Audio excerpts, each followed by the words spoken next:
Good morning, good afternoon, good evening. I want to share something about this wonderful book, The Prosperity Bible, the greatest writings of all time on the secrets to wealth and prosperity. In this chapter 3, the supreme fact of human life, from the great central fact of the universe, in regard to which have agreed, namely this spirit of infinite life that is back of all and from which all comes. We are led to inquire as to what is the great central fact in human life. From what has gone before, the question almost answers itself.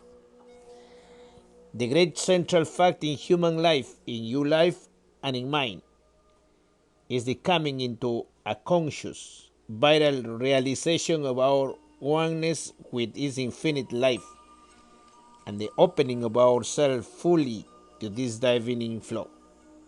This is the great central fact in human life, for in this all else included, all else follows in its train. In just the degree that we come into a conscious realization of our wants with infinite life and open ourselves to this divine flow, do we actualize in ourselves the qualities and powers of the infinite life. And what does this mean? It means simple this, that we are recognizing our true identity, that we are bringing our lives into harmony with the same great laws and forces, and so opening ourselves to the same great inspirations as have all the prophets, seers, sages, and saviors in the world history, all men of truly great and mighty power. For the degree that we come into this realization and connect ourselves with this infinite source, do we make it possible for the higher powers to play, to work, to manifest through us? We can keep close to this divine flow, to these higher forces and powers through ignorance, as most of us do, and thus hinder or even prevent their manifesting through us. Or we can intentionally close ourselves to their operations, and this does deprive ourselves of the powers to which, by the very nature of our being, we are rightful heirs. On the other hand, we can come into so vital a realization of the wants of our real selves with this infinite life, and can open ourselves fully to the incoming of this divine flow, and so to the operation of these higher forces, inspirations, and powers, that we can indeed, in truth, become what we may well term God-man. And what is a God-man? One in whom the powers of God are manifesting, though yet a man. No one can set limitations to a man or a woman of this type, for the only limitation he or she can have are those set by the self. Ignorance is the most potent factor in setting limitations to the majority of mankind, and so the great majority of people continue to live their little, darker, and stunted life simply by virtue of the fact that they do not realize the larger life to which they are heirs. They have never as yet come into a knowledge of the real identity of their true selves. Mankind has not yet realized that the real self is one with the life of God. Through it is ignorance, it has never yet opened itself to the divine flow, and so has never made itself a channel through which the infinite powers and forces can manifest. When we know ourselves merely as men, we live accordingly and have merely the power of men. When we come into the realization of the fact that we are God-men, then again we live accordingly and have the powers of God-men. In the degree that we open ourselves to this divine inflow, are we changed from mere men into God-men? A friend has a beautiful lotus pond, a natural basin on his estate. His farm, as he always calls it, is supplied with water from a reservoir in the foothills some distance away. A gate regulates the flow of the water from the main that conducts it from the reservoir to the pond. It's a spot of a transcendent beauty.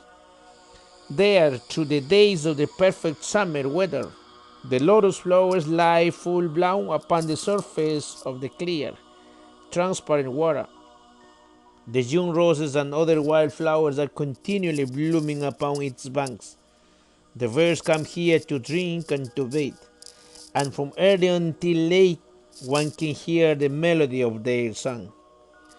The bees are continually at work in the garden of wildflowers, a beautiful grove in which many kinds of wild berries and many varieties of brakes and ferns grow, stretched back of the pond as far as the eye can reach. Our friend is a man, nay more, a god-man, a lover of this kind, and as a consequence, no notice bearing such a words as private grounds. No trespassing allowed, or trespassers will be prosecuted. Stands on his estate. But at the end of beautiful byway that leads through the wildwood up to this enchanting spot, stands a notice bearing the words, "All are welcome to the lotus pond. All love our friend." Why? They can't help it. He so loves them, and what it is his is theirs. Here one may often find merry groups of children at play. Here many times tired and weary-looking men and women come, and somehow when they go, their faces wear a different expression. The burden seems to be lifted, and now and then I have heard them when leaving, sometimes in faint murmur, as if uttering a benediction, say, "God bless our brother, friend." Many speak of this spot as the garden of God. My friend called it his soul garden, and he spends many hours in quiet here. Often have I seen him after the others have gone, walking to and fro, or sitting quietly in the clear moonlight on an old rustic bench, drinking in the perfume of the wild flowers.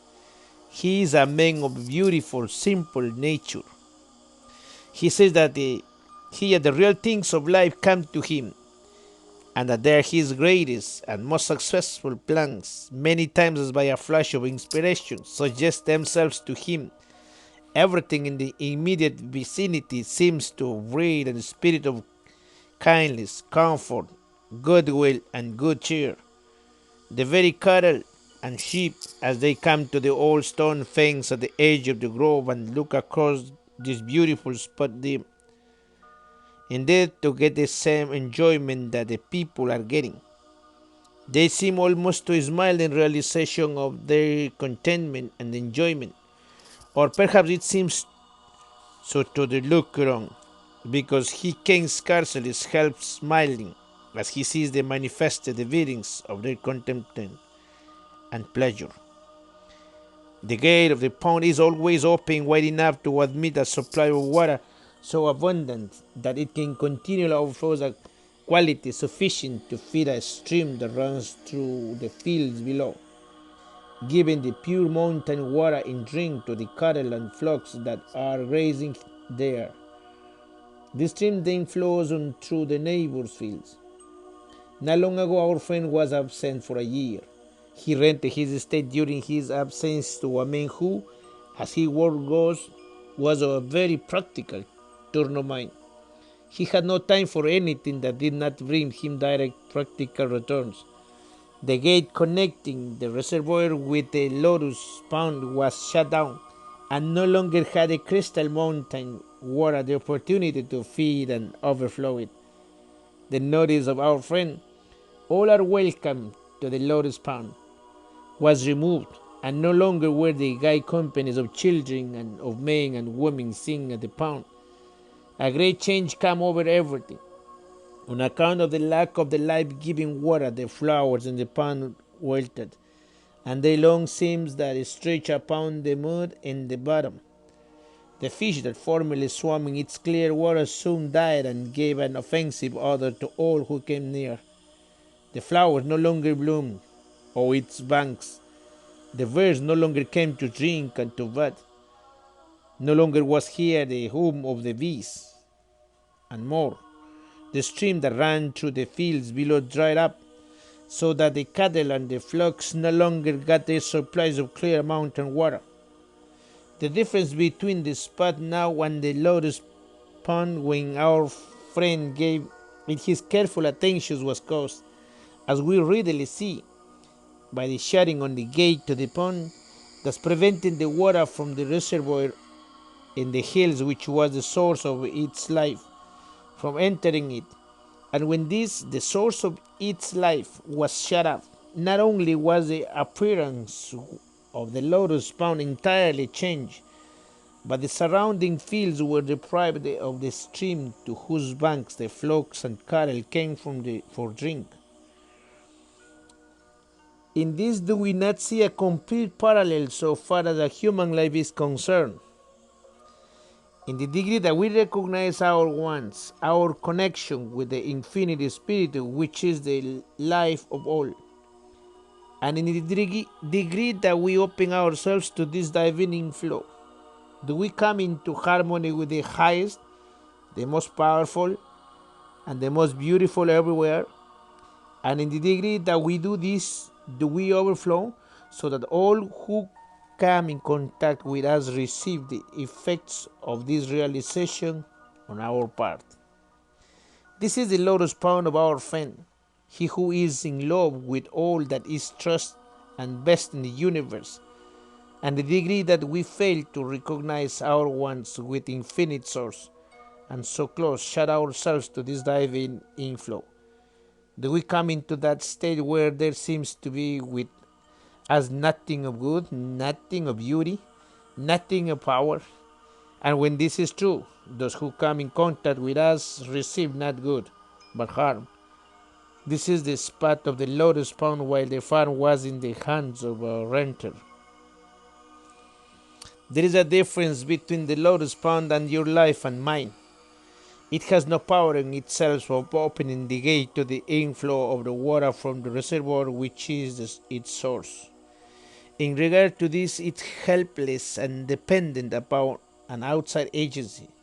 You and I have the power within us to open or to close ourselves to this divine inflow exactly as we choose.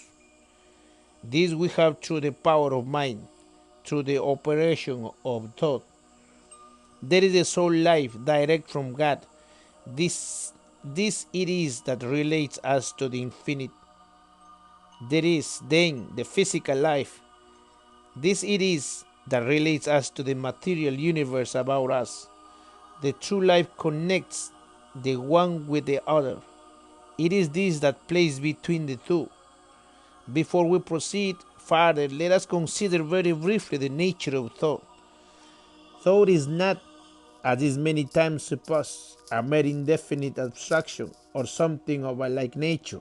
It is, on the contrary, a vital living force, the most vital, subtle, and irresistible force there is in the universe. In our very laboratory experiment, we are demonstrating the great fact that thoughts are forces.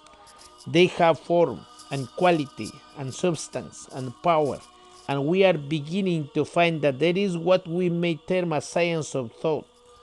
We are beginning also to find that through the instrumentality of our thought forces we have creative power, not merely in a figurative sense, but creative power in reality.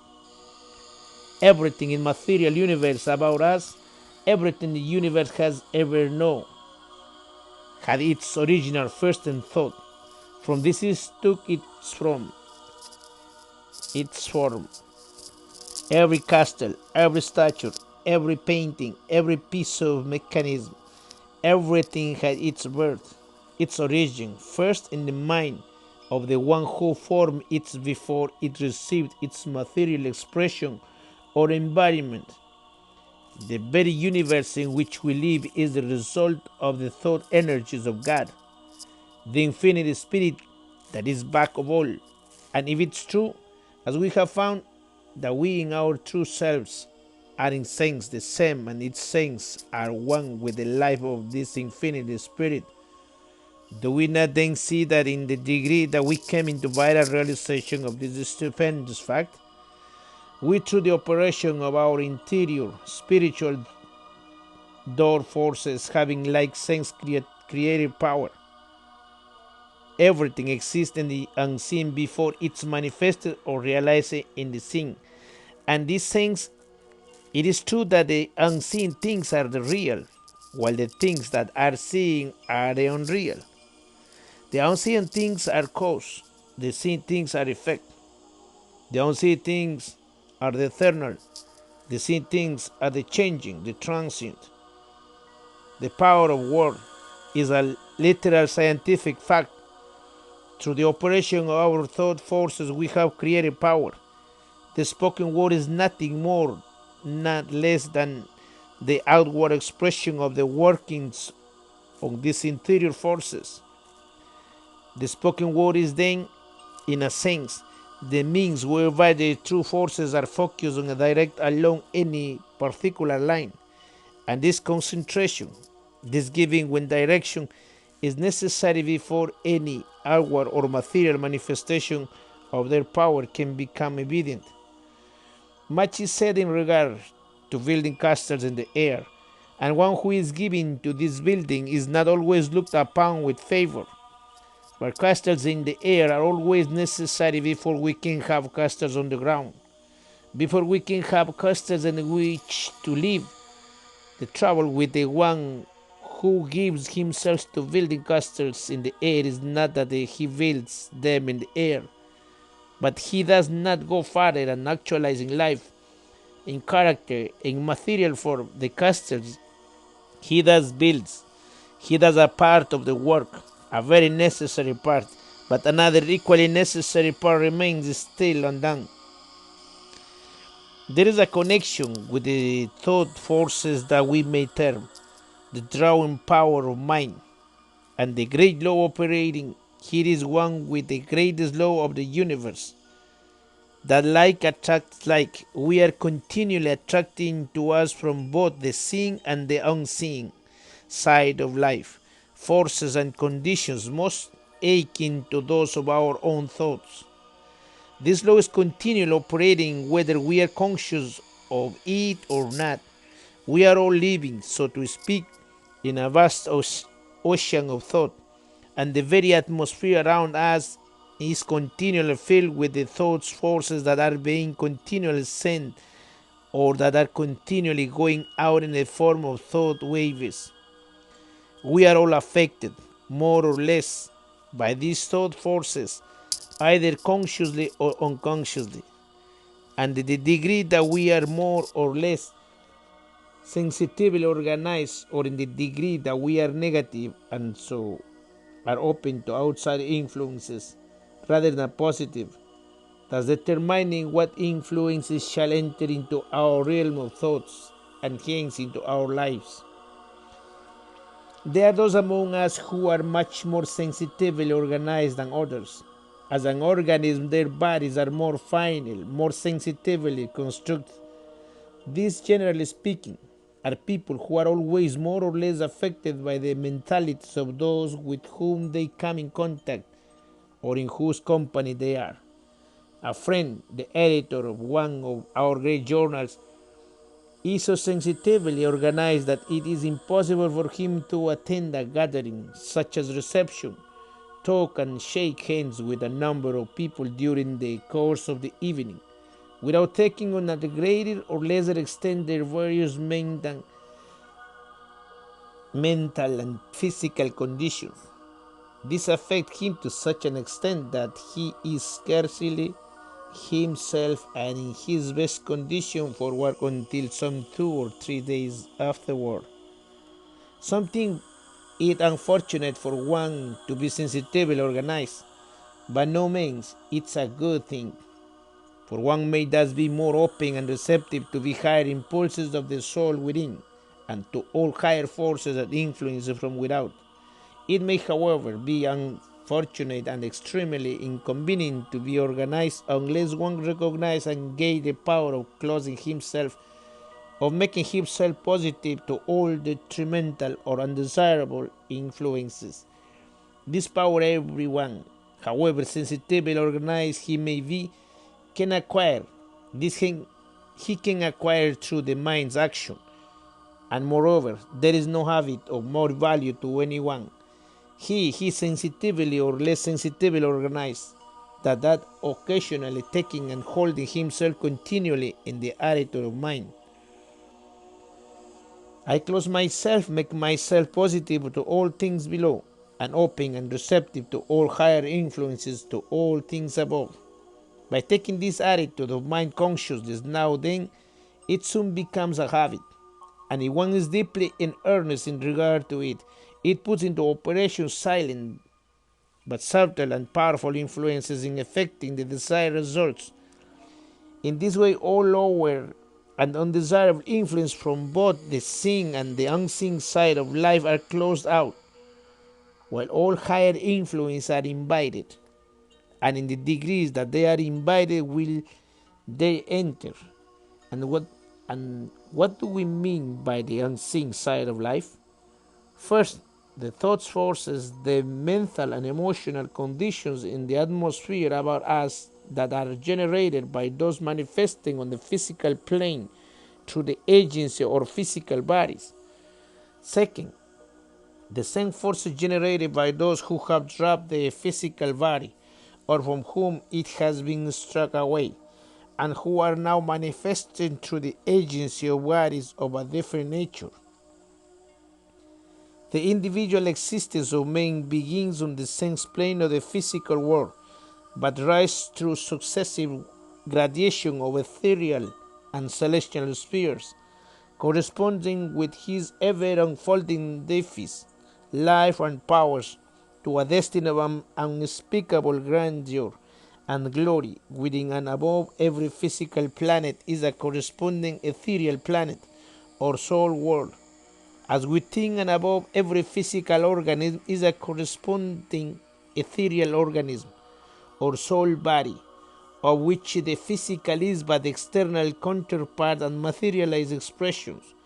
From this etherealized or soul planet, which is the immediate home of our rising humanity, there rises or depends in infinite gradations spheres within and above spheres, to celestial heights of spiritualized existing, utterly inconceivable to the saints' men.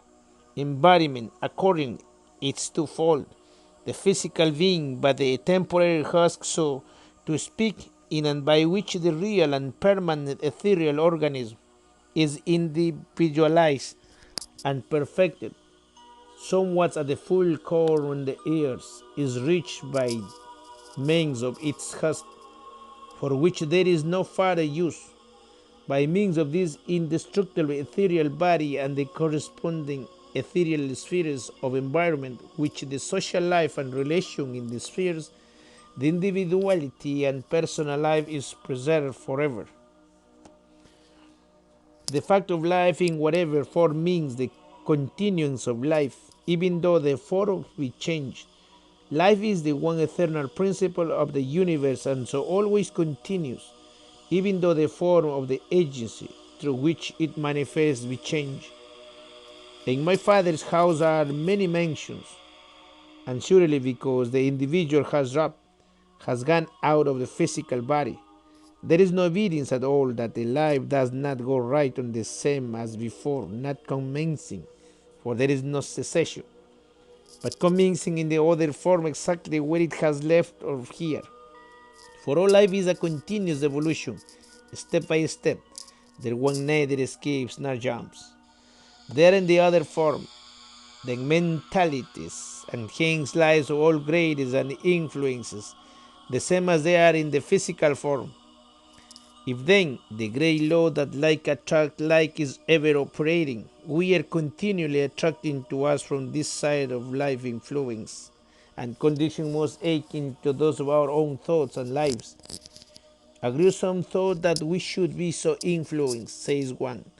By no means, all life is one. We are all bound together in the one common and universal life, and especially not when we take into consideration the fact that we have it entirely in our own hands to determine the order of thought we entertain, and consequently the order of influence we attract, and are not mere willow creatures of circumstances, unless indeed we choose to be.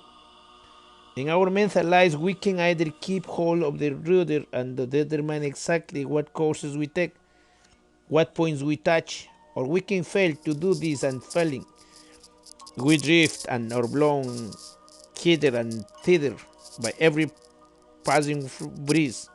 And so, on the contrary, welcome should be the thought, for thus we may draw towards the influence and the aid of the greatest, the noblest, and the best who have lived on the earth, whatever the time, whatever the place.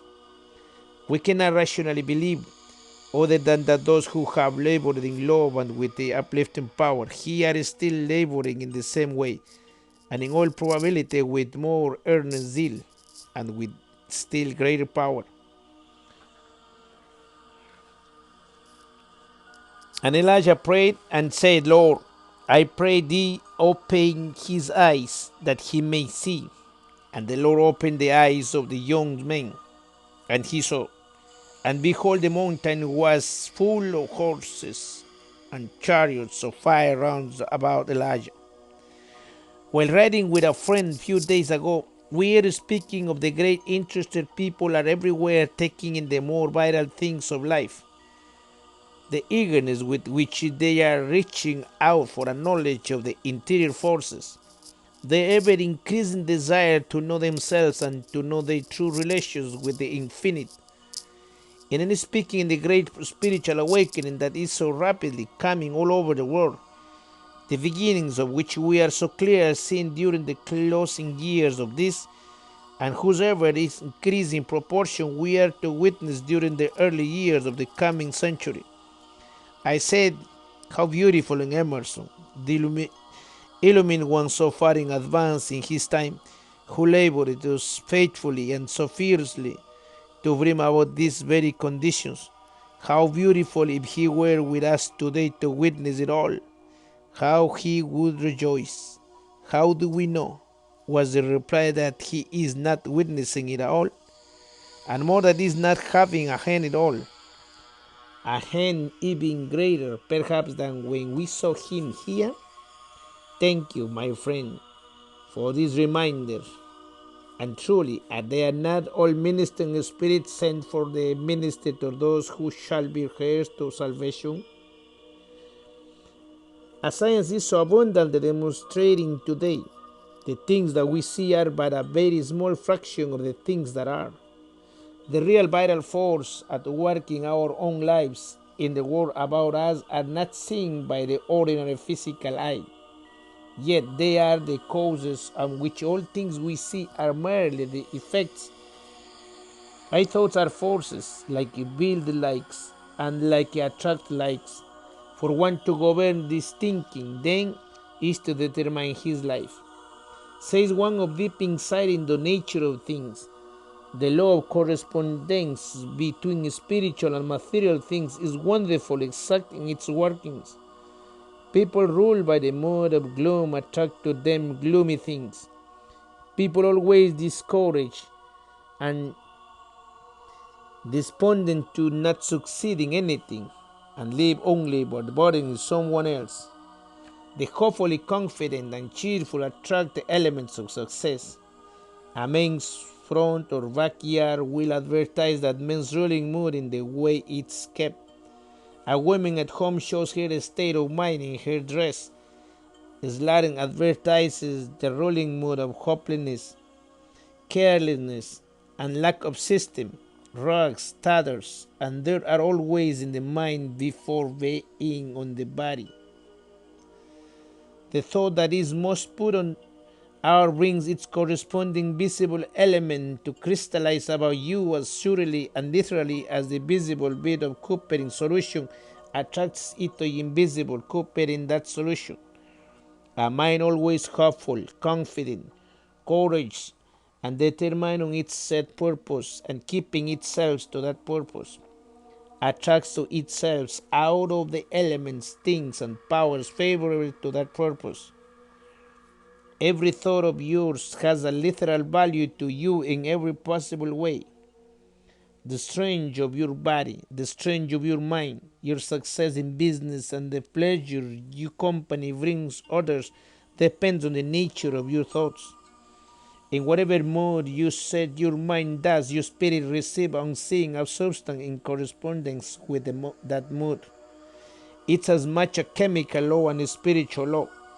Chemistry is not confined to the element we see.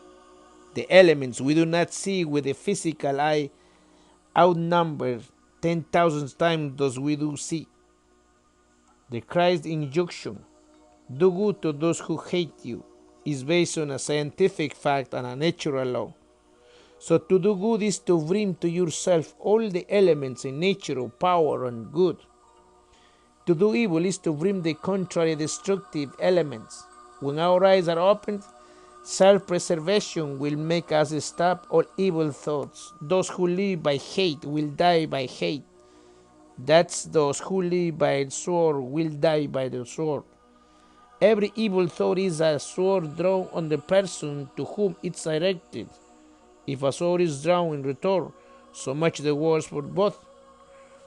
And says another who knows fully well whereof he speaks. The law of attraction works universally in every plane of action, and we attract whatever we desire or expect. If we desire one thing and expect another, we become like houses divided against themselves, which are quickly brought to desolation. Determine resolutely to expect only what you desire, then you will attract only what you wish for. Carry any kind of thoughts you please about with you, and so long as you retain it, no matter how you roam over land and sea, you will unceasingly attract yourself, know inadvertently exactly and only what corresponds to your own dominant quality of thoughts.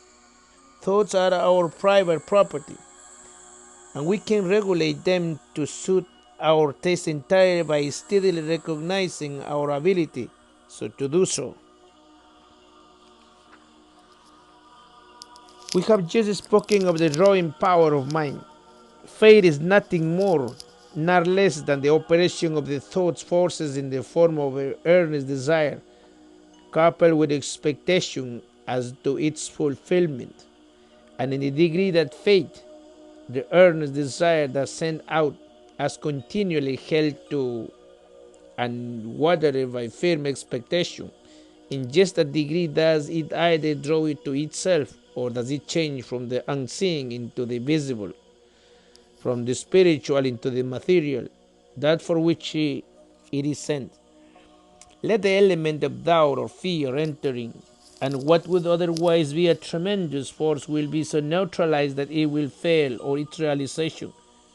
Continually held to and continually watered by firm expectations, it becomes a force, a drawing power that's irresistible and absolute, and the results will be absolute in direct proportion as it's absolute.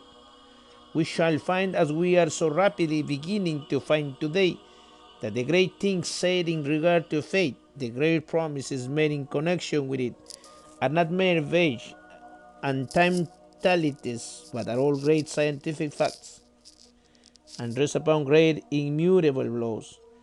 Even our very laboratory experiments, we are beginning to discover the law underlying and governing these forces.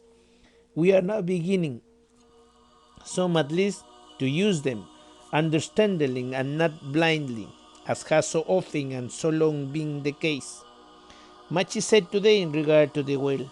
It's many times spoken of as it were a force in itself, but will is a force, a power, only insofar as it is a particular form of the manifestation of the thought forces.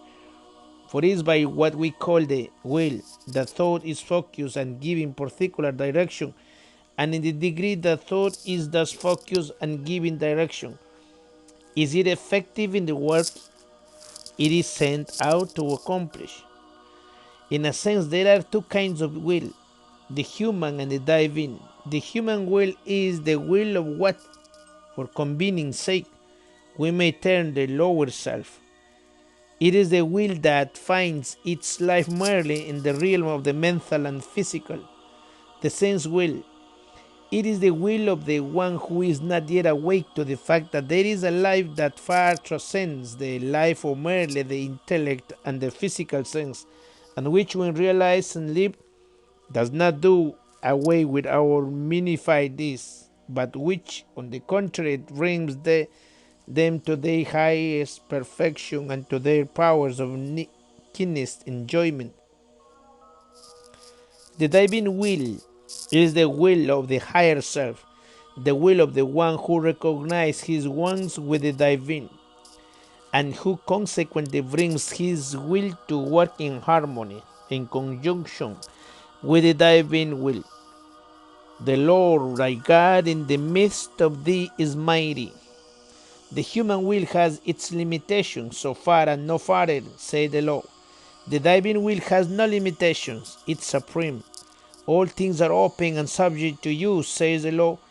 And so, in the degree that the human will is transmuted into divine, the degree that it comes into harmony with and so acts in conjunctions with the divine, does it become supreme?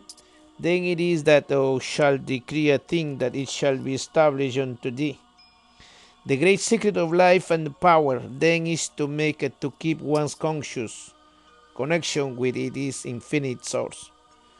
The power of every life, the very life itself, is determined by what it relates itself to. God is immanent as well as transcendent. He is creating, working, ruling in the universe today, in your life and mine, just as much as he never has been. We are too apt to regard him after the manner that absented landlord, one who has set into operation the forces of this great universe, and then taking himself away. In the degree, however, that we recognize him as immanent as well as transcendent, are we able to partake on his life and power. For in the degree that we recognize him as the infinite spirit of life and power that is today, at this very moment, working and manifesting in and through all, and then in the degree that we come into the realization of our wants with this life, do we become partakers of one of, and so do we actualize in ourselves the qualities of his life? In the degree that we open ourselves to the inflowing tide of this immanent and transcendent life, do we make ourselves channels through which the infinite intelligent power can work? It is through the instrumentality of the mind that we are enabled to connect the real soul life with the physical life, and so enable the soul life to manifest and work through the physical. The true life needs continually to be illuminated from within.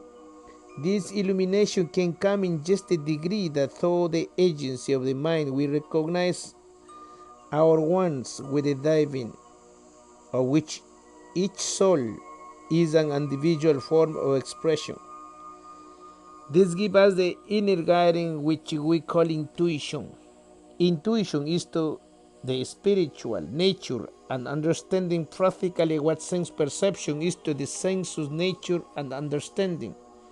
It is an inner spiritual sense through which man is opening to the direct revelation and knowledge of God, the secrets of nature and life, and through which he is brought into conscious unity and fellowship with God, and make to realize his own deific nature and supremacy of being as the Son of God. Spiritual supremacy and illumination thus realized through the development and perfection of intuition under divine inspiration gives the perfect inner vision and direct insight into the character, properties, and purpose of all things to which the attention and interests are directed. It is, we repeat, a spiritual sense opening inwardly, as the physical senses open outwardly, and because it has the capacity to perceive, grasp, and know the truth at first hand, independent of all external sources of information. We call it intuition. All inspired teaching and spiritual revelations are based upon the recognition of this spiritual faculty on the soul and its power to receive and appropriate them. Conscious unity of man in spirit and purpose with the Father, born out of his supreme desire and trust, open his soul through this inner sense to immediate inspiration and enlightenment from the divine omniscience, and the cooperative energy of the divine omnipotence, under which he becomes a seer and a master. On this higher plane of realized spiritual life in the flesh, the mind holds the impersonal attitude and acts with the unfettered freedom and unbiased vision, grasping truth at first hand, independent of all external sources of information, approaching all beings and things from the divine side. They are seeing in the light of divine omniscience God's purpose in them, and so the truth concerning them, as it rests in the mind of God, are thus revealed by direct illumination from a divine mind, to which the soul is open inwardly through this spiritual sense we call intuition. Some call it the voice of the soul, some call it the voice of God, some call it the sixth sense. It's our spiritual sense. In the degree that we come into the recognition of our own true selves, into the realization of the ones of our life with the infinite life, and in the degree that we open ourselves to this divine inflow, does this voice of intuition, this voice of the soul, this voice of God speak clearly, and in the degree that we recognize, listen to, and obey it, does it speak even more clearly until by and by there comes the time when it unseen, unerring, absolutely unerring its guidance. Well, this is what I can talk about this. And I was reading. It's kind of wonderful book. Everybody must look for it and understand who we are and what power is inside of us. Whatever you do, you will receive. Have a blessed day. Bye bye.